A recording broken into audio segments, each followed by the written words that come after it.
Welcome back, Keepers of the Flame. Okay, so we're going to get back into the black deck. I'm going to start off with fire signs today. What's up, Sagittarius? What's going on? Does the universe need Sagittarius to know today?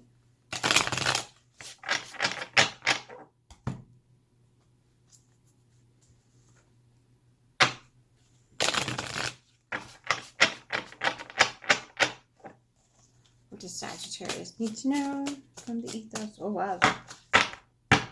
Okay.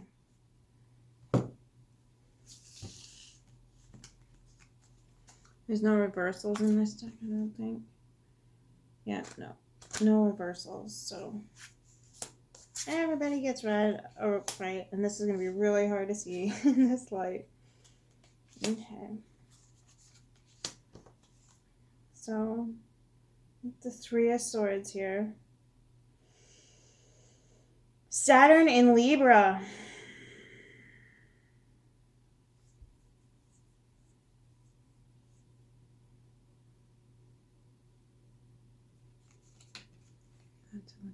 Needs to. And then at the bottom, I have like the little. There we go. So, and you got the Four of Swords. 7, the Chariot, and the Sun.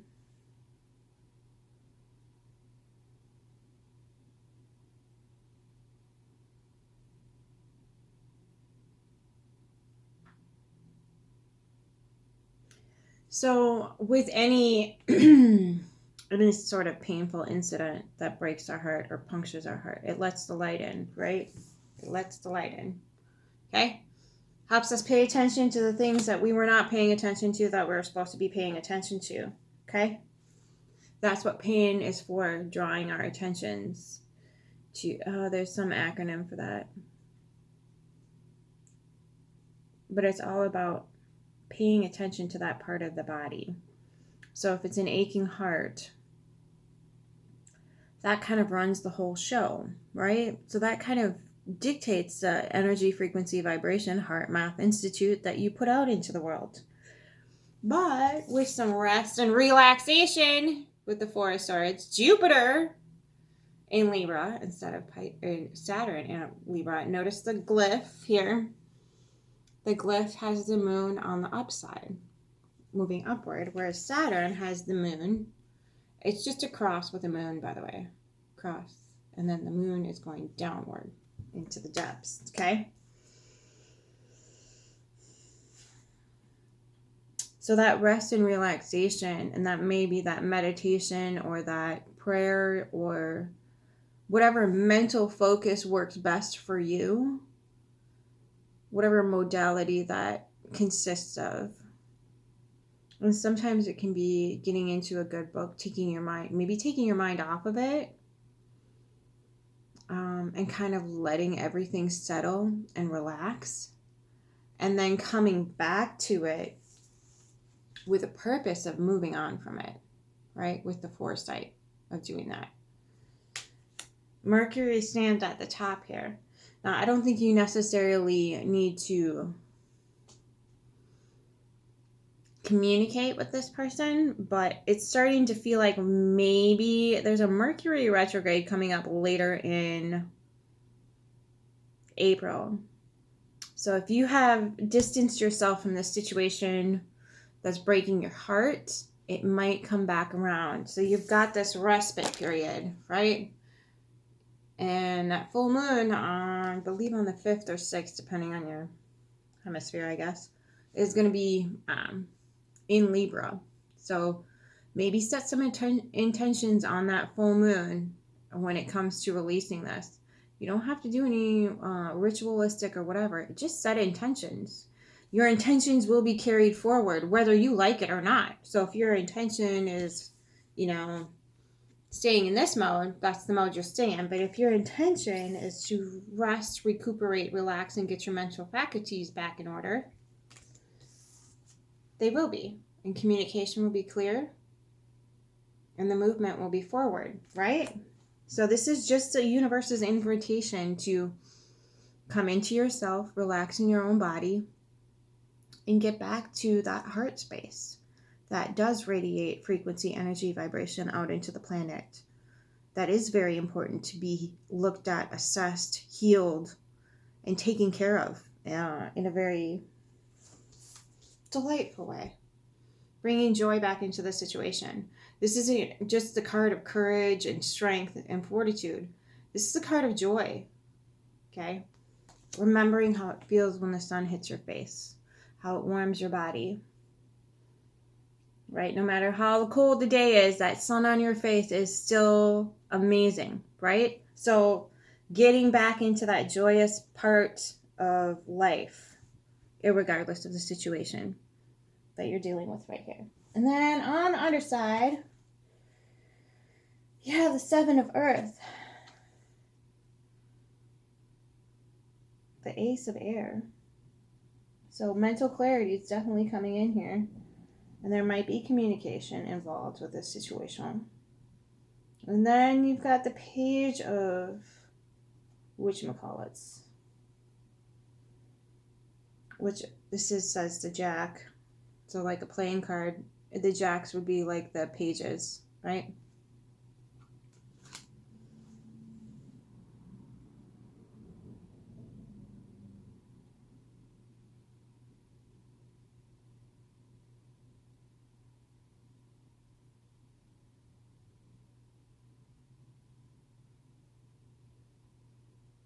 So what I'm getting here is it might take a little time. You might need to like work on it. You might have to put some time, energy, resources into whatever it is you're trying to cultivate and get mentally clear on here. This could be a situation. It could be for yourself though too.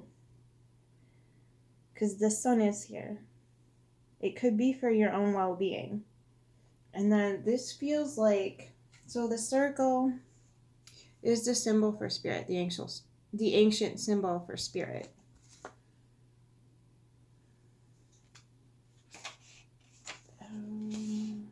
It doesn't say that in this. But anyway, the circle is traditionally the ancient symbol for spirit. So this feels like either spirits meeting or your spirit is merging into yourself. You're merging with spirit. It's coming into one. Okay? Or you might call on a spirit to help you and connect with you through this process. I don't know. We'll do some clarifications. Let's get this Three of Swords taken into account. Right? How you feeling in your body, Sagi? Ooh. Interesting.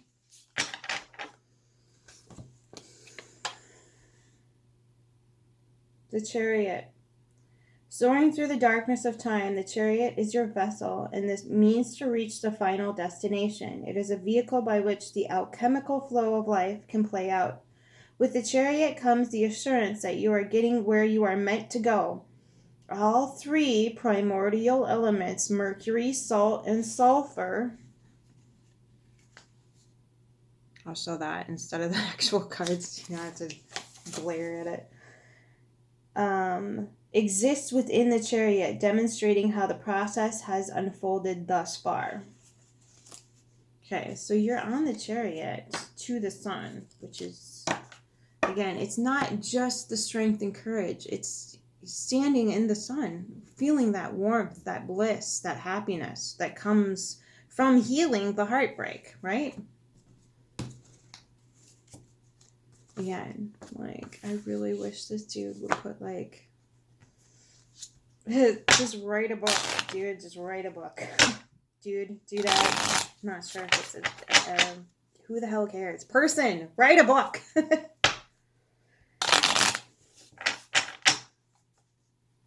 Very poetic deck this is. Alright, get the three of... The three, that's too many. Clarified, pretty face. Three of Swords for Sagittarius. Ace of Cups. Okay. Getting back to your own heart energy. Filling up your own cup.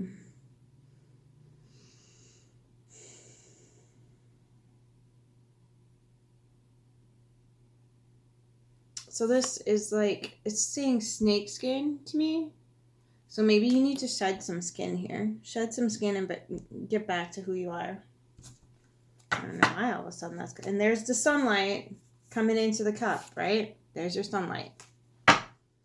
So, yeah, oftentimes that pain is just there expecting us. Look, you should have paid attention.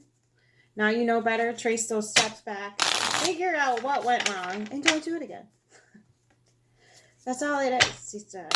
Pain is simply an invitation to learn the hard lessons, right? The Empress is at the bottom of the deck. The Sun. No, it's just getting redundancy. Lady, I told you once already. All right, how about, okay, here we go. So there's the Father of Cups, the High Priestess, and the Ace of Swords. Again, Ace of Swords. Okay. Redundancy. 1, 2, 3. Okay. So I think what this is saying is that you are going to step into that pure healed heart energy here and get that higher perspective. That insight, that deep intuition, and that deep knowing, because that pain penetrated that far. So the Ace of Swords is just going to bring mental clarity to the situation that you... So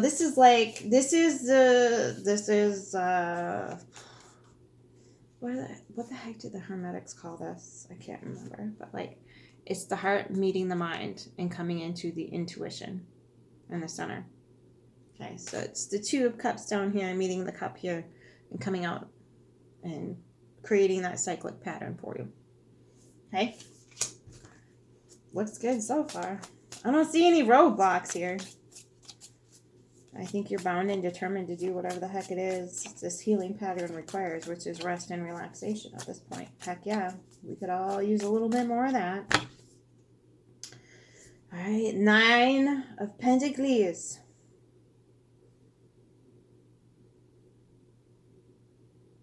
So I feel like you're not only getting some sort of physical independence here, but you're protecting it. Feathers are often used to shush away the negative energy, right? Oftentimes, if you've ever worked with a healer, they will use feathers often in their shushing away of bad spirits. And they are a signature of higher intelligence and a higher knowing and a higher intuition, okay? So you're that pentacle, that higher knowing coming together here. I don't know, maybe this is spiritual development that's going to turn into a legacy.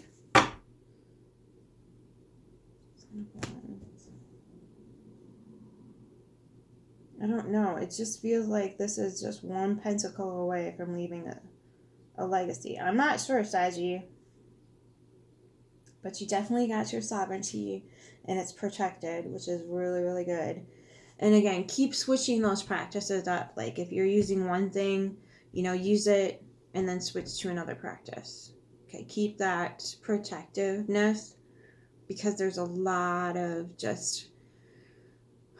It used to be more capped, but now it's kind of getting unveiled. So people are starting to understand that there's a depth of ignorance that knows no bounds, and it will not stop. So keep switching up that protective energy, because when you are a source for whatever the heck you're doing here, I feel like I might be talking to a very spiritual... Well, that's kind of why this channel is like developed, but... So take your spirituality and your cleansing processes really seriously at this time. So Sagittarius, you're a multifaceted creature. You already have the resources to do this. You already have the knowledge and the know-how. I know you do, Sagi. I know you do. Okay? So when we're talking about protection here and getting mentally clear on how to not get back into this space again, right? And if you do, even if you do, the pathway is definitely made clear here. You already know, like, I'll just take whatever I need, and then I'm going to get back on my little birdie or my horsey, and I'm going to ride on in here.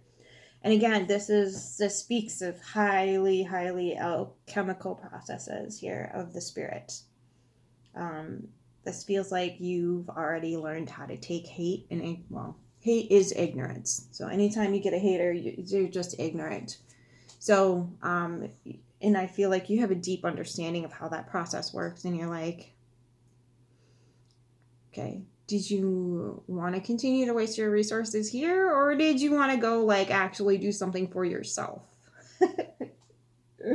So I feel like you've got that practice down like nobody's freaking business. And this feels like reinforcement. Like you might get a message or something of reinforcement. I don't know. It could be a message, and it could be a physical too. Could be because the 7 of Earth is here. So it might take some time, but that message of like reinforcement is coming in here. Like, hey, somebody sees your sovereignty and, I don't know, comes in and says, hey, you're good. We got you. We'll come do what we got to do to reinforce whatever. Interesting. Really cool.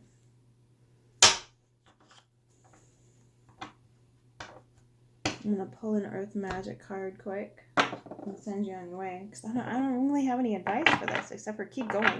And that's the only tip. It's like keep rotating out. This feels like a cycle, right? Like you're keeping this protected, your sovereignty. So it feels like there's a cyclic pattern that you have in place here, a very proficient one.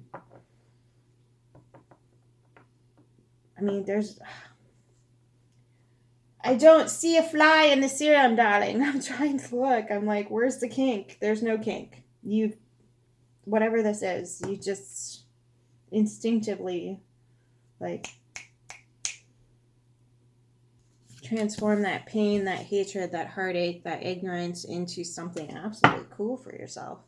Because I think a lot of times, like when you get to break down when you get the time and energy and resources to break down the hatred or the ignorance or whatever, the heartbreak, you begin to understand that the operational pattern or the paradigm or the dimension that it kind of operates in really is a super weak one, and you're like, oh. But like they'll try different ways and modalities of getting there, but again, if they're in that level of existence, they really don't understand the purposes and practices of life itself. So they're kind of creating their own toxic environment, and they're kind of letting it fester. So you have ceremony, invocation, full moon. I mentioned the Libra, full moon, and volcano, vitality.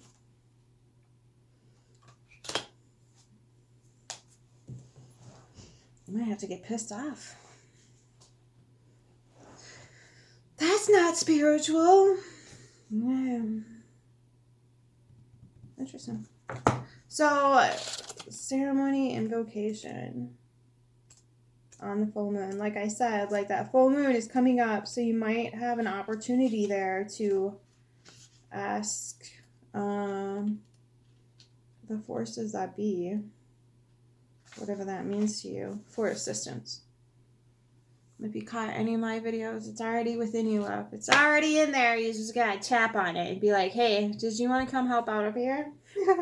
Completion. Every 29.5 days, Grandmother Moon shines bright and full in the sky, illuminating the landscape with her muted brilliance, casting a delicate canopy over the sky and the physical features of Earth.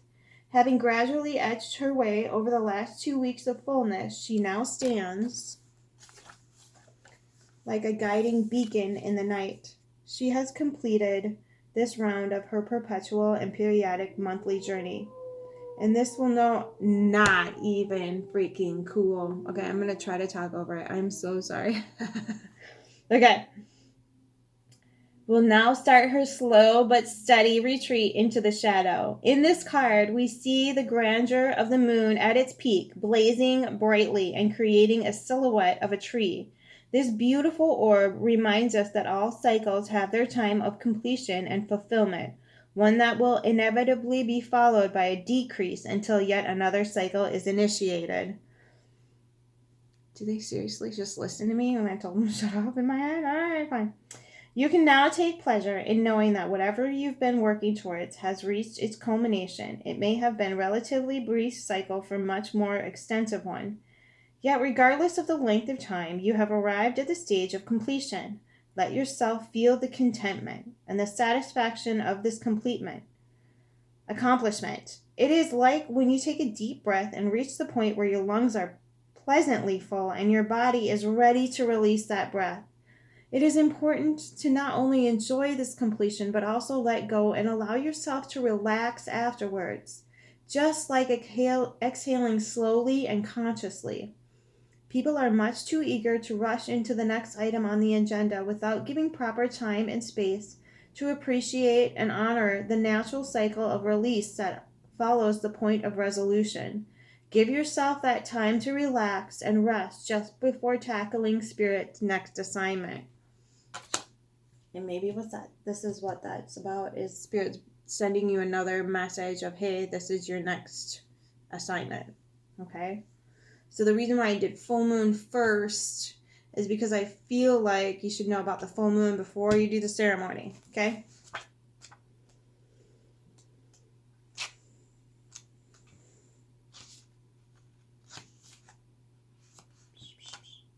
That's funny. Usually that lasts for at least 60 seconds. Invocation. It is in this sacred ceremony that we have one of the greatest opportunities to experience the communion with Source, one where the perceived dualities of both heaven and earth merge into an experience of the divine. Through the use of sacred pieces that have become endued with the spirit of significance, we bring forth ceremonies catalyzed by clear intention and preparation. Sacred ceremony is prayer in action. In this image, a woman kneels before an altar where a number of crystals are placed, light emanating from her hands. We see intense burning. Snake spirit rests nearby, and various ethereal beings appear in the wispy shroud of light around her head. All of the while, the tapestry on which she sits appears to be on fire, symbolizing the fiery passion brought on by the tense focus of spirit that has been invoked for this ceremony. Calling spirit forth in this way facilitates a direct and heartfelt sense of relatedness to Source. Okay, so sorry, tickling the feet. No. So, also, I want to point out that Libra's full moon is going to be the last full moon for a hot second that's not an eclipse. So really tap into that, because working with the eclipse energy is going to bring about a little bit more profound and energies. Okay. So just honoring that energetic pattern and realizing that if you don't want to tap into that, use your Libra full moon that's coming up. Okay. I'm going to finish reading this one. Whether through indifference, depression, life crisis, or another manifestation of mental, emotional, or psychological or physical blockages, you have drifted from the intimacy with spirit for which you yearn. It is important to do what you can to reassign an experience of spiritual power that is contained within you and all around you. Do so by conducting a ceremony, one that involves not only spirit, but also material objects you consider sacred. Set up an altar in a convenient area that is apart from your usual living space. Start with representations of the four major elements: earth, air, fire, and water. And then just add a few sacred objects. Set your intention for the ceremony, such as whether the purpose is for healing, celebration, or honoring a particular earth season or cycle. Then do an invocation to call upon your spirit guides. Breathe their presence and ask these divine beings to guide you throughout the process. Trust their guidance, feel your heartbeat, and keep breathing. Breath is the key to the actual experience of spirit, and creating the ceremony is the vehicle that supports this. All right, Sagi, what's in your spitfire for the day? We got volcano here. Come on. Excuse me.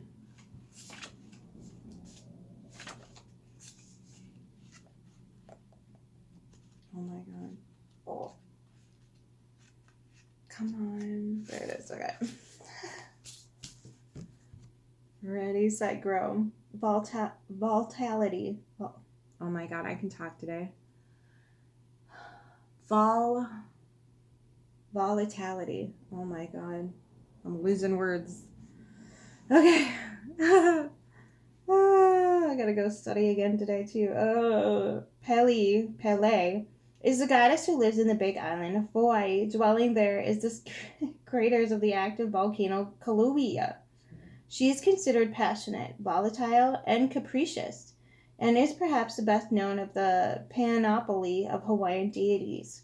Since 1983, she has been sending ribbons of lava down the mountainside and into the sea, thereby creating new land. In this image, we see her subtle vestige in the spewing fire of the volcano. In ancient Hawaiian chants, Pele is described as she who shapes the sacred land, and it is from this magnificent and powerful goddess being that her periodic eruptions that new earth is formed as a result of lava merges with her sister, the goddess of the sea, Nakamata Namakahokai. The volatile and unpredictable nature of volcanic eruptions is widely known. In spite of science's effort at forecasting these blow-ups, they sometimes happen without warning. Whether the eruptions are slow and steady or the violent and explosive, it is an unstoppable force, and one very dramatic way nature changes and shapes the land.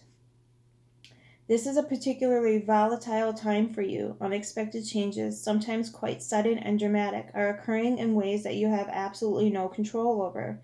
These occurrences may be so powerful as to shake up what you formerly thought as the foundations of your security. They may even cause you to reassess the direction of your life's taking, to question some of your relationships, or to reevaluate the work you've chosen. Although these events may rock your world, know that spirit is the guiding force behind them. It is a matter of finding your trust that life knows what it's doing in the midst of these storms of change. It also requires you to make adjustments quickly and not cling to what was, but instead move forward and welcome with your arms wide open what is yet to come, all from a place of being present in this moment. You truly have nothing to fear. Cool beans. I think you already know that though. I think you, from what I can see here, you've got this practice, this whatever it is, like really set in stone. And it's nothing, I don't think the volcano is even going to touch it. I feel like whatever alchemical practice that you have for this emotional healing here is going to continue to evolve and get better over time. So you really don't have anything to fear. You really don't, Sagi. So set your intention and with grace and gratitude for the moon. Maybe try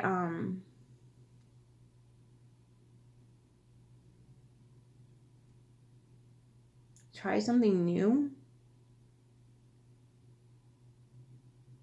And try using your intuition here. This is use your intuition with the ceremony and the ritual, rather than looking to any books or instructive manuals or practices that have been done before. Pluto's in Aquarius, so it's all about now using that intuitive force and power that you've cultivated so nicely here for yourself and bringing it into the light, into your ceremony. Okay, so that's my advice for you, is try something different. Try working from the intuitive part and tapping into that moon energy from a space from within. Okay, rather than reading something in a book. If you need to study up on colors, sacred objects, practices, whatnot, remember to try to stay away from the not words, the don't words, the no words. When you are dealing directly with spirit, spirit tends to not hear those negatives as much. So like when you say things like do no harm, say harm to none. Okay, spirit will hear that, harm to none. But if you're using the do no, it's going to hear do and not so much the no. So do harm to none. Okay, that's about it. Other than that, let those horses run, Sagi. Let those horses run. Okay, I love you. Have a beautiful rest of your week.